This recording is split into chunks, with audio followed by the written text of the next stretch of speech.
What is up, TCG Sports? Back at it again today. Two videos in one day. Boy, I must be crazy. I think I am crazy today.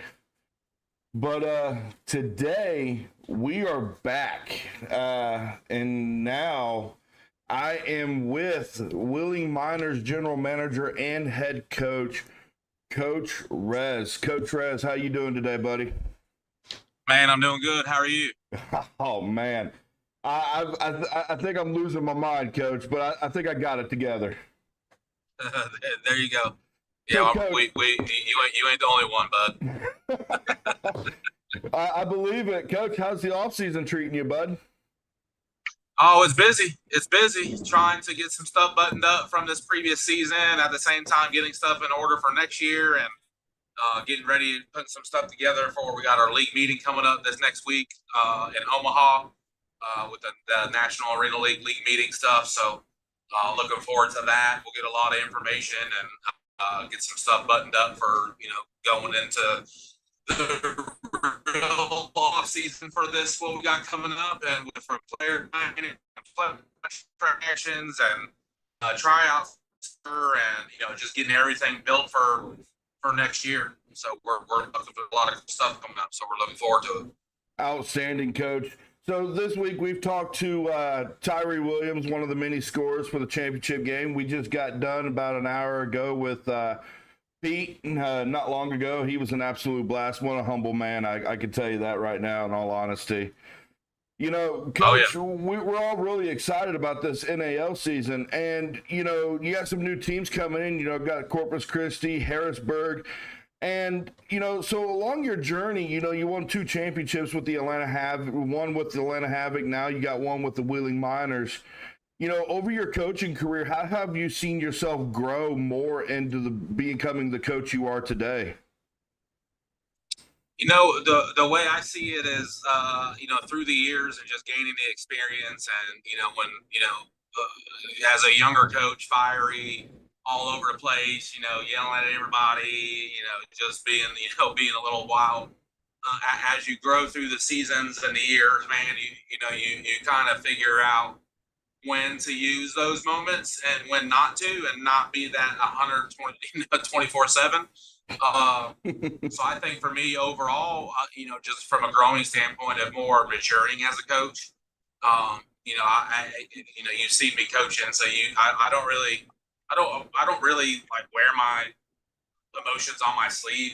If I get pissed, you're gonna know I got mad, but I'm also gonna stay calm. There's certain moments where you need to be able to be cool, calm, and collective because you want your players to feed off that. And if you're going nuts and being wild, then their players are going to feed off that, and they're going to be nuts and wild and be a little overly aggressive sometimes. So, I've been fortunate through the years, had some really good teams.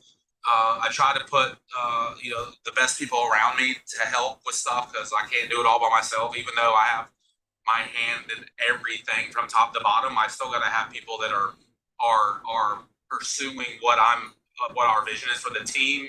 So I'm still driving the bus, but I'm not the wheels that are turning. Understand that. So I got some background on you. You used to coach for the Harrisburg Stampede, the Carolina Cobras, the Atlanta Havoc, and also the Columbus Lions. Being here in Wheeling, West Virginia, how has that fan base in Wheeling, a part of the games, how has that driven you to be more of a competitive coach? Well, it's been crazy. So you left out a few teams there. There's only one team in my career that I've been there for multiple years, and that was in Carolina. I thought Carolina was going to be my end all place to where I can grow that into a dynasty, so to speak. And I coached high school football there, so to be able to do both was going to be amazing for me, and that's what I've always wanted to do. So when it didn't quite, that's not what was in the cards for me. So I kind of, when I took 2023 off, I really had to regroup on what I was doing, and I thought I was in the right situation, but sometimes things reveal themselves after the fact, and I'm kind of blessed the way things have played out. there's a lot of things that happen that you can't foresee happening, and it's just like life itself. So I do everything as I do for in all aspects.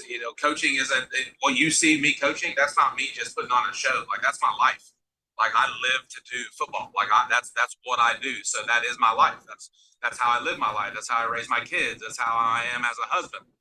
We it's everything's competitive. We're all we're trying to be the best people that we can be, and so Wheeling for me has been, and my whole career, it has been the best place that I've been from an overall experience of the fan engagement, the fans being so receptive to us, even though they might be skeptical. They're still sports fans and they think it's cool, but for them to 100% buy in, they have to believe that we are what we said we're going to be, and that we are going to be here, and we are going to be good, and we are going to be a part of the community, and our players are going to be fan friendly. And one of my close friends, Matt Porter, who's an assistant coach of ours and also my assistant general manager, he says it all the time. Like, we did everything that I said that we were going to do. There isn't anything that I said that we were going to do or that was going to come up that didn't happen or that we didn't do. And that's just because of my experience. And there's been some stuff that come along, butt heads a little bit with some of the owners on some things. And here's the roadmap. Everyone needs to follow the roadmap, but you always got somebody that wants to take their own direction. And I even said for a few different things, if this is what's going to happen when we do this, and when we get to this point of the season, if someone does this or does that, this is what's going to happen. And when those opportunities came and someone went left when we were all going right, something happened that I told you was going to happen. So just stay on the roadmap. This isn't, when you do this, the cool thing about what we do with this game, we can pick this up, move it over to Columbus, Ohio, and do the same thing. We can pick this up, move it over to Philadelphia, and then do the same thing. It doesn't matter where you're at. The model's the same. It's just every day, and you'll see it. And again, I said this earlier today, and it's the same for everything. But the model is the model. The business is easy. Football is easy. The people mess it up every time. It's the people that causes the problem. It's the people that messes, that does the wrong thing, that goes the wrong direction and whatnot. So we've been pretty fortunate in Wheeling. I am most excited about that. And, with me signing my 3-year extension yesterday and announcing that, that was important for me, but not only for me and my family, but for the Valley and Wheeling to know that if this coach is staying here for 3 years, well, that means the dang team for sure is going to be here for a lot longer than 1 year.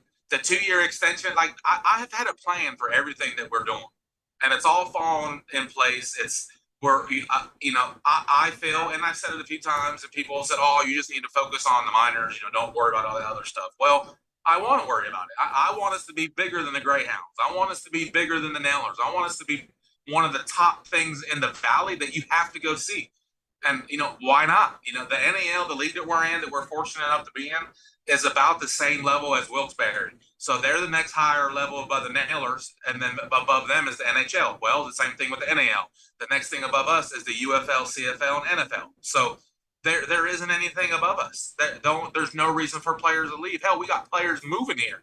Like one of our old linemen, Brandon Thorpe, just moved into an apartment in Bel Air, and he's from Atlanta. Aaron Finch, one of our DBs, he's moving up here. Now, he went to school at Wheeling, so he's got a little bit more ties here. But Wheeling's not Atlanta, so obviously there's a reason why these guys want to come up here because, maybe they might not get an NFL call. But if they can get a job and start providing for themselves and their families and start a family and still play 4 to 5 years of some really good football, that's what it's all about, man. I love winning championships. I love winning. I love appearances in the championship game because I've been in 5 and only won 2. All that's cool, but it's the little things to me. When I coach high school, I've had 9 players come back through college and then come back and play arena football for me. That is awesome to me as a coach that I coached you in high school, and even though I was hard on you, I did enough for you to want to play for me again, and that is cool. That to me, that's better than wearing a ring. Rings are cool and stuff, but that stuff lasts for a lifetime. I can lose my ring, you know what I mean? But the stuff with coaching guys and those type things, and they want to be a part of what we're doing. It's just what we're doing is special. And the funny part is we haven't even scratched the surface of what we can do and what's coming. Absolutely, Coach. I can honestly tell you right now, this has been phenomenal for the Miners in Wheeling, West Virginia. The fan base is absolutely crazy. I can't believe it at all. So let's talk. Let's go back for a minute. A couple weeks back, July 6th, you guys had there was some very high emotions going on in that game with Peach State. Several fights broke out onto the field. How did you keep your players in check and their emotions in check throughout that game? Well, and it's the way I've been with them all season. Like, it's when guys come in, especially when they come into our house and they're, trying to cause issues, protect yourself. Go ahead and talk back. If they're going to run their mouth, run your mouth. But we also got to be smart. You can't do anything stupid. You can't throw punches. You can't do any of that stuff. If it's 4th and long, don't hit anyone late. That stuff like that. If it's don't. It's just certain things you don't want to do. Those are mental errors. But it's okay to get live. But the way that we had our relationship with our players and as a team and as a family, like if I told them to lock it down, then they shut up and they keep it moving and they let it go. But it's one of those things to where you got a guy that's a little wild and you're the coach and like, Coach, you need to get your guy. I was like, I didn't need to get nothing. He ain't bothering me. So and you want guys like that, but at the same time, I can tell them to turn the switch off and then they're good. But if the switch is on and they're allowed to do it, I mean, our guys have a lot of freedom. If any, I don't even know a lot of the conversations that you've had with a lot of our players in interviews, but one thing I promise that they probably said is that they love being here. They're taken care of, and they really don't want to play anywhere else, obviously, unless they get an NFL opportunity or something like that. But we created a family atmosphere, and when you are a tight-knit group like that, you're winning. You're going to win game after games after games, winning championships. Those are championship caliber teams. We're building a pedigree. I don't care about the players individually. We care about each other, and that's the difference from us and a lot of other teams. And honestly, Coach, a lot of the players that I have talked to so far from the Miners have absolutely high respect for you. They've told me several times he is strict, but he is definitely fair, and he will tell you when you need to shut the hell up. So, so Coach, you're going into the NAL. What's the biggest challenge for you guys now? To just stay grounded. Don't get overly excited because we are in a better league. At the end of the day, we could be just as competitive with those teams that played this past season with the team we have this year.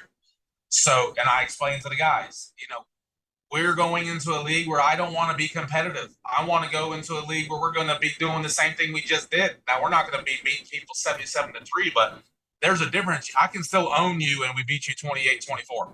I can still own you with a close score. It's just a matter of those moments. We put ourselves in situations. We manage the game. But for us to be dominant, we do have to upgrade a couple spots, and that's and that's okay. As a coach, I've been in the NAL. I know what it takes to win in the NAL. I've been in the championship game multiple times in the NAL. So when you're looking at it like that, there isn't a whole lot we got to do to prepare for. Other than just the biggest thing that guys are going to get used to is we dressed a couple times anywhere from 26 to 30 dudes in games. Well, that's going to change. I kind of spoiled myself by doing that too. But when we go to the NAL, we'll have 35 in camp, not 40 like we did last year. We'll have 25, have to cut it down to 25, unlike 35 or 30 like we did this past season. And only 21 can dress no matter what. And now we dressed anywhere from 24 to 30. We dressed 30 the last 3 games of the season, actually 29 in the championship game. But overall, that's a lot of dudes. Yeah. But not only did we dress them, everybody got paid. Like, we paid everybody. I'm not going to expect anyone to play for free. Like, that's not what we do. And some of the teams, players did get paid. And so you can see the difference of the caliber between the teams and the players. I built our team prepared and ready to go to wherever we were going. And that was the plan from the get-go. You know, Coach, because I spoke to last night on the podcast with commentator Jeff Blumenauer last night. Jeff is a phenomenal person. Yeah. Tyree Williams has one of those voices that it could just put you to sleep if you're not careful. And, you know, Jeff was talking about Harrisburg, the Harrisburg Stampede, doing a little bit of trash talking already. Coach, how do you respond to this already? Well, I got a deep history with everyone there in Harrisburg. You know, I used to coach there. You know, some of the guys, the OC, you know, was there when I was there. I faced the OC there a couple other times. The most recent was in 2019 when he was the head coach of the New York Streets and the NAL. I was the defensive coordinator for the Carolina Cobras at the time. And we were shutting them out 47-0 at halftime. So, you know, I'm ready. I'm ready for those guys. It's exciting. But the biggest thing for me with that whole situation is our fans are going to be able to be a part of that because we're so close to Harrisburg. Like I told them, I said, we're bringing a fan bus there. So y'all be prepared. I need a good ticket rate, a good group rate for my fans coming because we're bringing a bus. We're coming. And that's just how it's going to be. And we even talked about possibly doing one down to Carolina if we could fill it. You know, we can get the fans to come down. We'll get a hotel deal involved and all that. So there's all kinds of. See, we couldn't do this stuff this year. You know, I'm not going to take everyone to an indoor soccer facility. Like I wasn't doing it. I knew where we were going, and I didn't want everyone to go and see and get a perception of, damn, this is what these games look like. No, they don't. Trust me. You just got to get through this year, and it's coming. We're going to be in a great situation. And I think it took us all year to really get to that point with the fans. But I've told multiple people this, and I've said this on multiple podcasts. I've said it in a couple of articles. One, we will be packed and sold out in West Waco. It ain't a matter of if, it's a matter of when. How fast can we get it to be sold out? Where every game, doesn't matter if it's Monday, Friday, Sunday, Saturday, doesn't matter. We are a legit football team, a legit entertainment. You don't want to miss it. And we're going to be packed. And on top of that, we will be, if not the, one of the, if not the toughest places to play in the country because of how rowdy it gets and loud in there. And the championship game was rocking. It was electric. I got guys that's been around this for a long time and long-time AFL fans with Jim, Jeff's partner on our coaching show that does the Inside the Walls podcast. He thought it was amazing. And he's coming from the Jacksonville Sharks for the Shark Tank when they got 9,000-10,000 people screaming. So when you can put on a show like that where it's rocking and it sounds like 10,000 people, but it's only 3,500, you know, that's scary to know if you're packed at 5,000 deep and we got freaking cowbells going, we got drum line going, we got everything that can make the fans are going nuts. You will not want to be there as a away team. It'll suck, especially if we keep winning and you're struggling. You know, our fan base is going to let you know it. Absolutely, because I can tell you right now, Coach, the first playoff game against Jersey, that crowd, like I'm telling you right now, if you had a phone call, you better not answer it because you're not hearing anybody at all. And especially with the Peach State game, when you needed that crowd more and more, that crowd just got lit up like crazy. But Coach, you know, you look at, you know, the minors throughout the year, and then all of a sudden, you know, you and I, we had talked up there in the Highlands during the event up there in the Highlands, and you said that, you know, after the close game you had, you wanted a blowout. Well, that's what you got.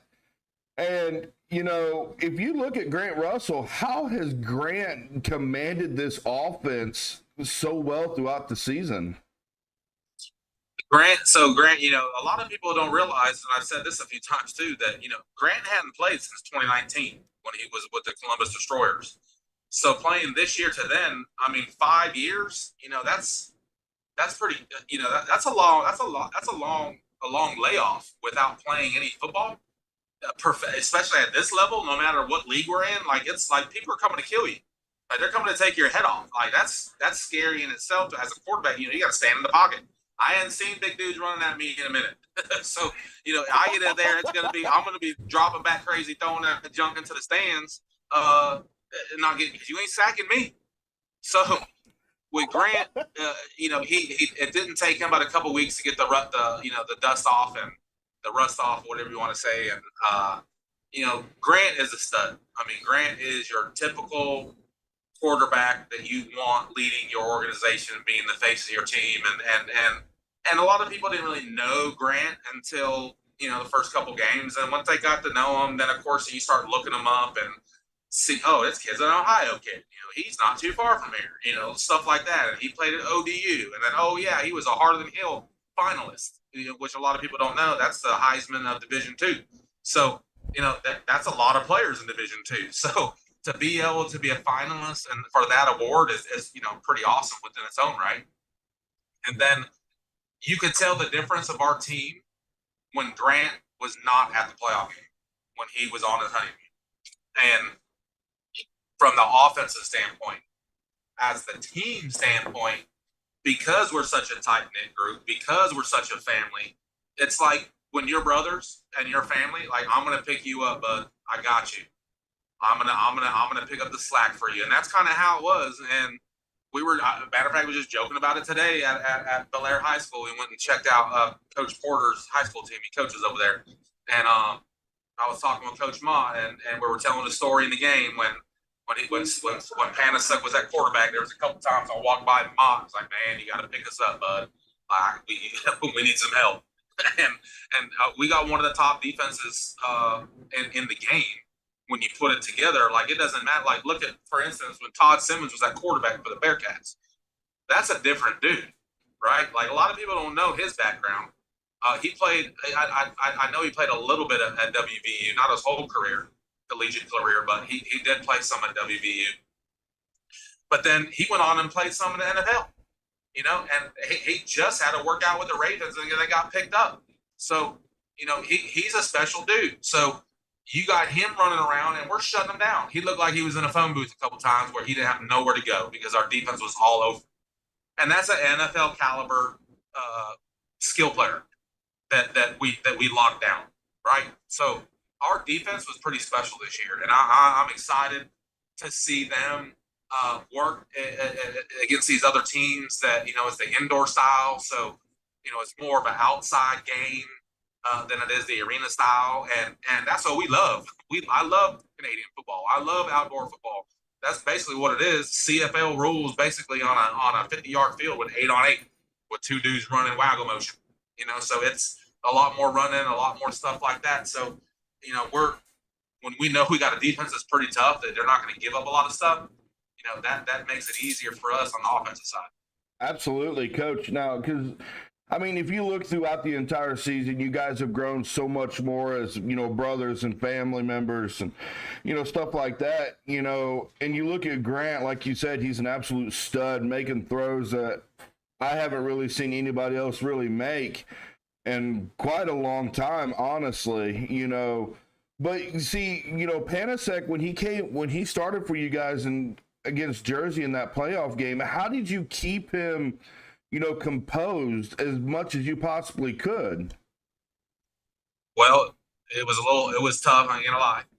But he stayed composed because I stayed composed. I didn't show frustration. I didn't show anger towards him if he messed up. I didn't show, because look, as a quarterback, all eyes are on you no matter what. Good or bad, you're in the spotlight. If you mess up, we're gonna hear it. If we mess up, get his ass out.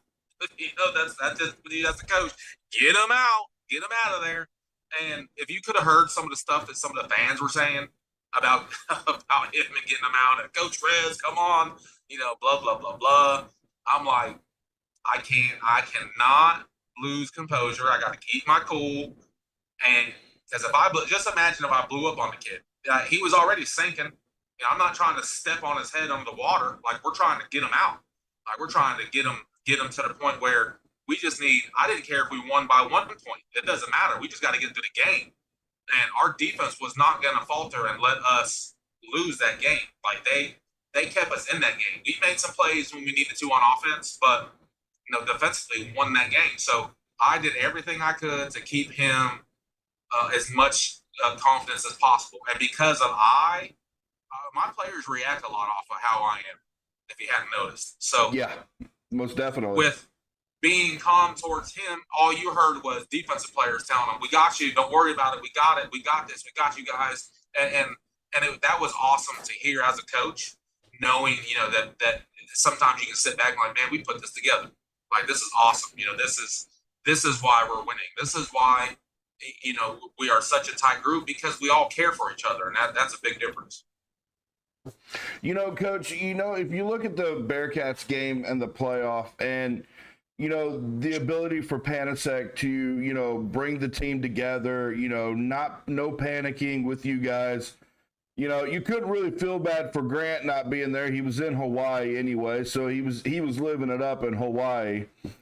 But Coach, I can honestly say, being able to talk to you, give you a hug at the end of the championship game was absolutely phenomenal. Being able to talk to you guys, this has got to be one of the most God-fearing teams I have ever seen in my life, and it has been an absolute blast. Watching you as a Marine combat vet, getting into the faces of these referees, and I don't think I would have the guts to be able to get into a referee's face and start chewing somebody out. But hey, you got more guts than I do, Coach. I'll let you do that for me. But well, with that, it's still clean. I might have a few choice words here or there, but I'm not. I know how to work the referees without stepping over the line, and it helps to know the rules in and out. So if I'm pleading my case, it's because I'm telling you you're wrong. Like, this is the rule. And when they go check it out and they come back at halftime, Coach, you're right, our bad. I think there was one that I was off a little bit, and I'm like, you know what, it's fine. It was something about a motion thing or something like that. But overall, like, if I'm on them, it's because they're close. That's one of the things that I am most looking forward to in the NAL, is to have the replayability and the challenge flag, because I done already told him, I said, some of you are going to be getting hit with this red flag. I'm already telling you that right now. So, Coach, real quick, I wanted to ask you, because I spoke to Tyree on Tuesday afternoon.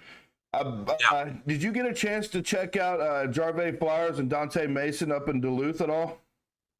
A little bit. And what was cool about that, Ben is one of our player personnel guys, and those are guys that are kind of in his network. And he called and just said, the coach there wants some of our guys to come, finish the season out with them. How do you feel?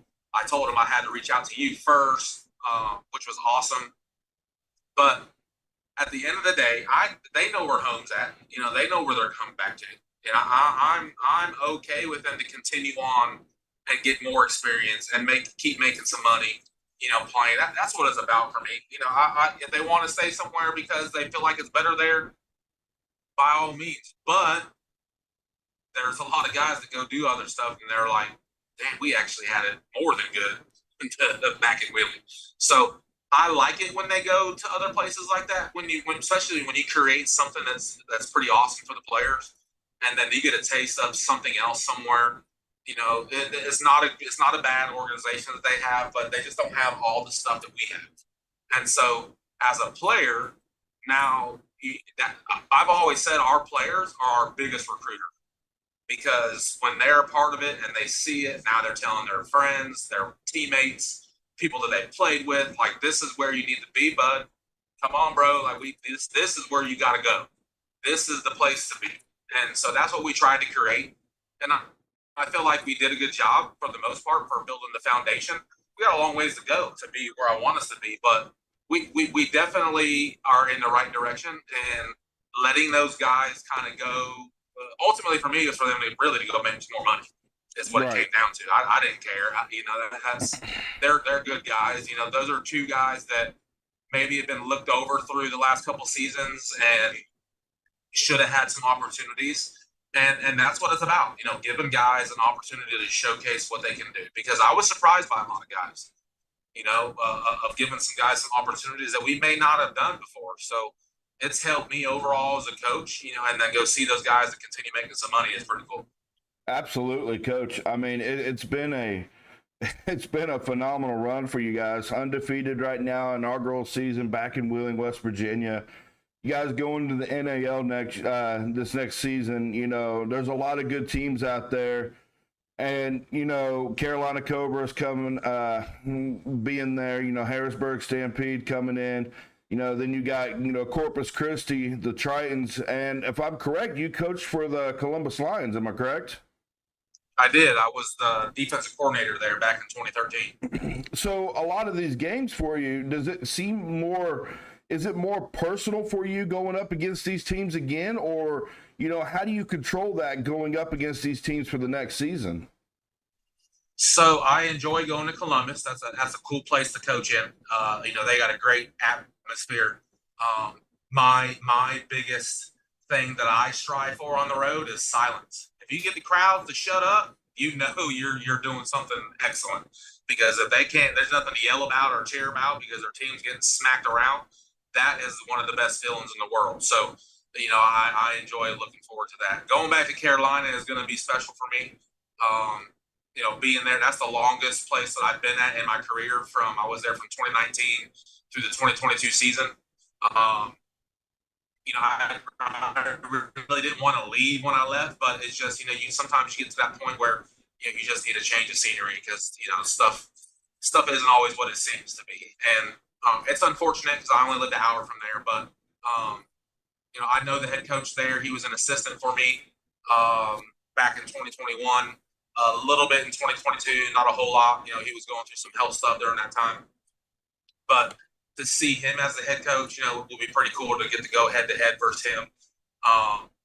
But, it'll be one of those house divided things because I still got a ton of fans there. And, they're gonna want to, cheer their team on, of course. But, I'm not going to get a lot of boos. We'll get some stuff. It'll be respectable. I'm sure some guys will be running their mouth and talking crap, but I wouldn't expect anything less. I'm not going to expect you to cheer for us, coming in your house. That's not the type of fans that are in the stink pit, but it'll be all love and, it'll be fun time. And I'm just going to tell you right now, like, we ain't losing those games. We play Carolina. It's not going to happen. Absolutely. And they know what's coming, and we talk junk all the time and, building it up. But at the end of the day, our team will be superior to them. And if they beat us, then I'll be the first one to say, great job. That's we're not going to win all these games. It's going to be tough to go undefeated in this league. Is it possible? Sure. But, so is losing every game is possible. But I can promise you that's not going to happen. Yeah, we will for sure be very competitive. Be there at the end for a chance to make it to the championship game and have a chance to win it. So I will not guarantee that we win the championship, but I can guarantee that we'll be one of the top teams that's got a shot to win it. Absolutely. If you read anything in the article that came out about my extension yesterday, literally July 6th game was my 4th championship in 5 seasons coached. Yep. Now, those other 2 seasons were in the NAL. Another season was in the AAL when we won in 2018 versus the Rough Riders. So it doesn't matter to me the league. We're going to build our team according to where we're at, and we're going to be successful. I mean, we're going to be right there, and the teams know it. That's when you start talking loud and everyone starts talking junk because they know that we're not going to just be a pushover. We're not just a new team coming into the league. That we are new, but we're not new. We cheated this year because we had a year together before going to the NAL. So to me, that's cheating because we're not an expansion team. We are, but we're not. So that's what I'm most looking forward to, and bringing the majority of our guys back, is going to be pretty awesome. And we're not going to have to be building continuity during camp. We already got it. It's just a matter of fine tuning some stuff and be able to rock that first game. Absolutely. Coach, I got a few more questions for you and a couple little funny ones if you don't mind me asking. Hey, no problem, man. I'm on the road, so I got plenty of time. So these for next year in the NAL, you're going to have 2 wide receivers in motion. Does this open up the playbook for you a little bit more as a head coach? Absolutely. There's a lot more stuff we can do. Most of your rule changes are more so on the defensive side because you can play with 1 linebacker in the box. You can play with 4 DBs, almost like 2 safeties and 2 corners. So there's a lot of cool stuff defensively. The defensive lineman can drop into coverage and stuff like that. So there's a lot of cool stuff you can do on defense. Again, it's a lot like outdoor football. So on the offensive side, there's a lot more running involved. The quarterback will be more involved in the run game. Your true running backs like Charles Westbrook, will actually be able to showcase what he can do as a true running back. But you also can go empty. You can also empty the backfield and just have the quarterback back there and have 4 receivers going out for passes. So there's a lot of cool stuff. It opens up a lot of different things. We'll be pretty similar to some of the base stuff, but a lot of it changes being 2 guys in motion and just the angles are different and stuff happens much faster with 2 guys running in motion. And there's just a lot more cooler stuff that you can do. I guess you can say I'm an air raid spread guy outside, so I'm at home with all the read stuff and the RPOs and the screen stuff and the short games, and that we're in my football now, so I'm looking forward to it. Absolutely, Coach. It's been an absolute phenomenon to see you guys this year and be able to talk to a lot of the players, especially you. If you look at, especially, I want to say first off, congratulations on the 3-year extension. A very well deserved head coach. But I will tell you this, and I think it's kind of funny. It's a I see you guys going to the NAL. A lot of these tough teams in the NAL, especially Omaha. Everybody talks about Omaha as this team that nobody can beat.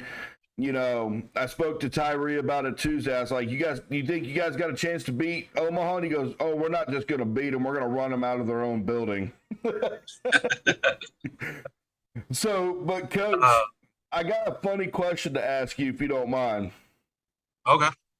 What is, just for the viewers, I got to find out, what is Coach Rez's favorite go-to food? Favorite go-to food. So I like to try all different kinds of pizzas. So anything pizza is pretty solid for me. There is a place in town that I actually found a pretty cool appetizer dish that I like. I tried to make it at home, but wasn't successful. It was the at Figueretti's there in Wheeling. They got that stuffed banana peppers and Italian sausage. Yeah, and that's a pretty good meal. I like going there every so often, but for the most part, anything pizza there in town, and it's almost every restaurant in the area there has pizza. So that's kind of cool to be able to try everyone's pizza. Pizza's amazing. You know who likes pizza? Everyone. Everybody likes pizza. You can't go wrong with pizza, I tell you right now. And absolutely, Figueretti's has got to be one of the best places, especially for me. I mean, I'm an Olive Garden kind of guy when it comes to pasta, but I ain't gonna lie, Figueretti's has got some good food. But and I will say, Undo's has the best salad dressing, like their homemade salad dressing. That is pretty good. You can eat that on any salad with any style, so it's pretty good. Hey, I'm a salad eater at heart, and my wife isn't much of a salad eater, but me, yeah, I can devour some good salads. I don't look like it. I'll be truthful and honest with you, Coach. I don't look like it, but I like my good salad. So, Coach, I got one good question for you. You ready for it?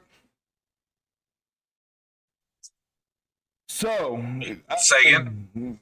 Do what? So, my big question for you, Coach. No, I lost you for a minute. Go ahead. What'd you say? Okay, so I got one good question for you. You ready for it? Yeah. All right. Who is taking the national championship this year in college football? Who do you have? Ooh, that's tough. See, I got Coach Rez on a tough one here. Finally. That's tough. There's some good teams out there. There's gonna be some good teams. There's I like to see how well Colorado can be. Adding some stuff to what they needed up front. I felt Colorado was pretty solid last year. If they had some better O linemen, they would have won a lot more games. Tennessee's always going to be tough now.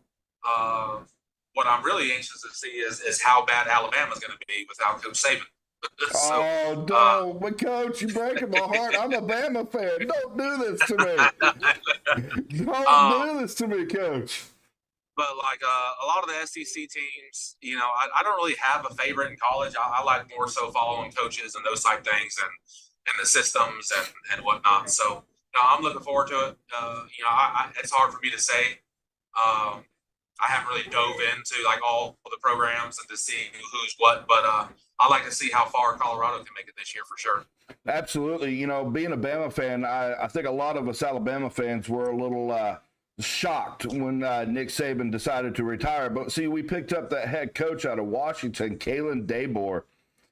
Yeah. And I think he's got these Bama boys ready to feed. And now that we're adding Texas and Oklahoma, I ain't worried. It's going to be horns down all the way for us this year against Texas. But, Coach, it's been an absolute amazing thing for me this year to be able to talk to you, and absolutely had a blast with you guys on the field against Jersey and after the game against Peach State. And we're definitely looking forward to showing up when training camp starts for you guys, be able to talk to you guys again. And, I wish you the best of luck with the meeting for tomorrow, and congratulations with the 3-year contract through 2027. But, Coach, if you look at it, a lot of your players consider you as one of the most resilient coaches. In your own words, what makes you the better coach? In your own words, what makes you the better coach? Well, I think for me, some of these guys have been in some different situations where they may have been told one thing and then it wasn't what it was supposed to be when they got there, or things weren't done that were supposed to be done. The biggest thing that I focus on as a coach is to provide the best opportunity for our players, put them in a situation that they're taken care of. With Thrive Wheeling there, that they be able to go there for their cryo and their recovery for their bodies. That type of stuff is huge.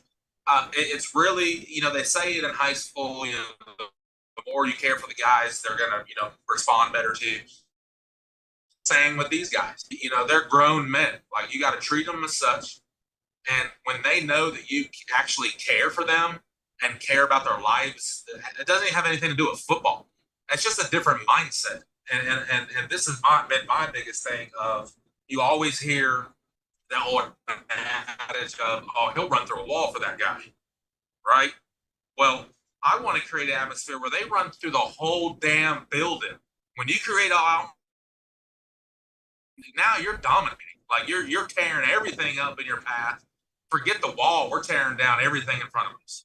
And when they know that they got people that care for them like that, they're going to give their all and they're going to sacrifice for each other. And it's just, they just know that it's bigger than football for them.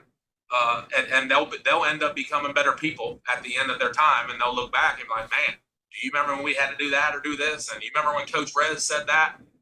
There's things that they can apply to their life. And that's, I think that kind of what separates me from some of the other coaches, that I'm not just about the X's and O's, So I think that's kind of what kind of separates me. I'm gonna make you laugh real quick before I let you go, Coach. I'm gonna make you laugh. So the day we were up in the Highlands and we were interviewing a lot of the players, especially you, I didn't get a chance to catch up with one of your players, Sean McGee, Mr. Georgia Bulldog. That day we were up in the Highlands, I was wearing my Alabama hat. And I got scared because I thought he was going to try to whoop my ass, and I was going to have to start singing the Georgia Bulldogs song. But, Coach, I want to say I'm not going to take up any more of your time. I know you're on the road and you got some meetings to get to for tomorrow. But, Coach Rez, I want to say congratulations on the AAL2 championship this year, and the absolute undefeated season, and the fierceness that you have these guys on offense and defense. That offense and defense is absolutely God-fearing right now. And we cannot wait to see you guys in action. And TCG Sports, I'm not going to take up any more of my man's time. But, Coach Rez, thank you so much for showing up today. I greatly appreciate it. We all love you guys, and let's go Miners, bud. Absolutely, we appreciate it. It's been a blast. Looking forward to see what comes up ahead of us, and you can be right there with us. So it's going to be a good time. Absolutely, Coach. We'll be there with you guys. I think, what is it, February for you guys to start? Yeah, the week of February 10th right now, they're targeting March 1st weekend to be opening weekend. So that means we would start camp. You can start camp 3 weeks before your first game. That 2 weeks of camp and a week of the first game week, obviously. So about the February 10th week is when we're targeting to start camp. Yeah, I know absolutely. I'm going to get a hold of owner Chris Duffy here before that time comes. But also, Coach, you going to check out any of the Nailers games this year, bud? Absolutely. We're a big supporter of the Nailers. It was new faces in town, so it was a little slow at first, but we got a plan together, and we're going to be working on some stuff together for some cross promotion stuff, which is pretty cool. So I'm looking forward to being there for that. I know they're going to a different division this year, so I know it's going to be a little bit tougher for them. Them northern teams that play hockey, man, are pretty tough. So, but Coach Army's going to do a good job with those guys, and they're going to be ready to go. Absolutely. Coach Rez, I appreciate you joining me for the day. I'm sorry I bothered you being on the road, but I'm glad to be able to talk to you again. Oh, and by the way, I haven't been able to wash my jersey yet. It still smells like champagne and beer. I do greatly appreciate that. You're welcome, bud. But TCG Sports, I'm here with my man and the greatest coach in Wheeling, West Virginia right now, and the Miners fans are surrounding this as the most unbelievable thing we could ever notice. But TCG, I'm not done with Coach Rez. We're going to see him again here in the next couple months, if not here sooner. But Coach Rez, I want to say thank you so much. You have a safe trip and be careful out there, bud.